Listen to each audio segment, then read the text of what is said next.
Okay, இது வந்து பார்த்திங்கன்னா நமக்கு இந்த லென்த் வந்து 12 அடி, இந்த அகலம் வந்து பார்த்திங்கன்னா 10 அடி, 12க்கு 10.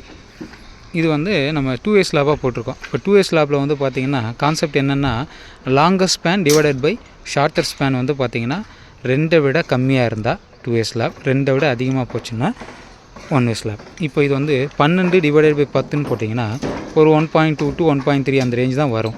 ஸோ அப்போ 2 விட கம்மியாக இருக்குது இல்லையா? ஸோ அதனால் இது வந்து பார்த்திங்கன்னா 1A ஸ்லாபாக நம்ம 2A ஸ்லாபாக போட்டிருக்கோம். அண்ட் இங்கே பாருங்கள், இது வந்து 1A ஸ்லாப் போட்டிருக்கோம். ஒரு அப்ராக்சிமேட்லி இந்த லென்த் வந்து நமக்கு ஒரு 14-15 அடி இருக்கும். இது வந்து ஒரு 4 அடி இருக்கும். ஸோ அப்படி கணக்கு பண்ணோம் அப்படின்னா இது ஒரு 2.5 ப்ளஸ் வரும். ஸோ 2 தாண்டிடுது இல்லையா? ஸோ அதாவது 15 டிவைடட் பை 5 அப்படி போடுறோம் அப்படின்னா கூட 3 கிட்டே வந்துடுது. ஸோ அதனால் 2 தாண்டிடுது. இது வந்து 1A ஸ்லாபாக போடுறோம். இதுதான் நம்ம LY/LXன்னு போட்டுட்டு அதை கனெக்ட் பண்ணுவோம். LY/LX போட்டுட்டு கிரேட்டர் தானே இருக்கா லெஸ் தானே இருக்கா அப்படின்னு நம்ம செக் பண்ணுவோம். அதுதான் longer span divided by shorter span connect பண்ணி நம்ம 1A ஸ்லாபாக 2A ஸ்லாபாக நம்ம கனெக்ட் பண்ணிக்கலாம். இது நம்ம பெட்ரூம் போர்ஷன். இது 6 inches சென்டர் டு சென்டர் கொடுத்துருந்தாங்க ஸ்ட்ரக்சரல் ட்ராயிங்கில். சேம் ஃபாலோ பண்ணியிருக்கோம். 8 mm டயா.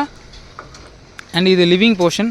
லிவிங் போர்ஷன் வந்து பார்த்தோம் அப்படின்னா நமக்கு ஒரு 13க்கு 18. ஸோ இது நமக்கு இதுவும் நமக்கு வந்து 2க்கு உள்ளே தான் வரும். ஸோ இது 2A ஸ்லாபு. 2A ஸ்லாபில் வந்து இது எல்லாமே 10 mm டயா. மெயின் பார் டிஸ்ட்ரிபியூட்டர் ரெண்டுமே 10 mm டயா, 6 inches centre to centre அந்த மாதிரி கொடுத்துருந்தாங்க. அண்ட் இங்கே நமக்கு ஒரு வால் இருக்குது. நம்ம கன்சீல்டு பீம்லாம் எதுவும் அவங்க கொடுக்கல, நம்ம ஸ்ட்ரக்சரல் ட்ராயிங்கில் கொடுக்கல. நம்ம அடிஷ்னலாக ஒரு கன்சீல் பீம் மட்டும் கொடுத்துருக்கோம். இங்கே ஒரு வால் போகுது. அதேமாதிரி தான் ஒரு ஃபைனல் ஸ்லாபு G+1. மேபி அவங்க ஃப்யூச்சரில் எக்ஸ்டெண்ட் பண்ணாங்கன்னா தேவைப்படும் அப்படிங்கிறதுனால இது கொடுத்துருக்கோம். பட் தேவையில்லை.